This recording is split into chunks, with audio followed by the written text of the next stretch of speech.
দেনমোহর পরিশোধ না করলে বিয়ে হয় না, এটা কি সঠিক? দেনমোহর পরিশোধ না করলে স্ত্রী নাকি হারাম হয়ে যায়? দেনমোহর এটা স্ত্রীর প্রাপ্য। আল্লাহ বলেছেন ওয়া আতুন নিসা আসকাতিহিন্না নিহলা, তোমরা স্ত্রীর মোহর পরিশোধ করো, এটা তাদের প্রাপ্য অধিকার, এটা দিতে হবে। যদি কেউ স্ত্রীর মোহর নগদ না দেয়, বাকিতে রাখে যে পরে দেব, বিয়ে হয়ে যাবে কিন্তু দিতে হবে, এটা সঠিক না। যে মোহর যদি না দেয় তাহলে জেনা হবে, মোহর না দিলে বিয়ে হবে না। শরীয়তের মাসআলা হলো কেউ যদি মারা যায়, স্ত্রীর মোহর যদি পরিশোধ না করে, তার সম্পদ সহায় বিক্রি করে আগে বইয়ের মোহর অন্যান্য পাওনাদারের পাওনা যেরকম দিবে, স্ত্রীর মোহরও আগে দিতে হবে। এরপরে থাকলে ছেলে মেয়েটা ভাগ বটরা হবে। এই জন্য পোলাপান নিজেরা নিজেদের মায়ের মোহর বাপের কাছ থেকে বুঝে নেওয়ার জন্য হেল্প করেন, না হলে মুরব্বী মারা যাওয়ার পরে কিন্তু আপনার ভাগে জুটবে না, সব আপনার মা মোহর হিসেবে পাবে। কথা বুঝাতে পারছি?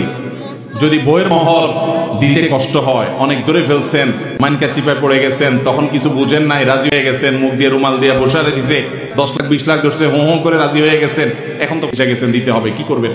এবার বইয়ের কাছে লেখেন, দরখাস্ত লেখেন, বরাবর সম্মানিতা স্ত্রী বিষয় মোহর কমিয়ে দেওয়ার আবেদনপত্র যথাবিহিত সম্মান প্রদর্শন পূর্বক নিবেদন এই যে, আমি আপনার অবাগা হতবাগা কপালপোড়া স্বামী, আমি একজন ফকির মিসকিন গরিব মানুষ, আমার যে মোহর ধার্য করা হইয়াছে 30 লাখ টাকা, ইহা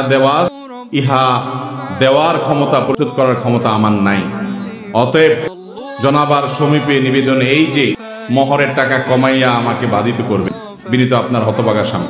ফাতেমা রাদিয়াল্লাহু তাআলা আনহা, তার সাথে যখন আলী রাদিয়াল্লাহু তাআলার বিয়ে ঠিক হয়, উনি নিজে নবী সাল্লাল্লাহু আলাইহি ওয়াসাল্লামের কাছে আর্গুমেন্ট করেছেন যে আমার মোহর অগ্রিম চাই, আগে পরিশোধ করে দিতে হবে।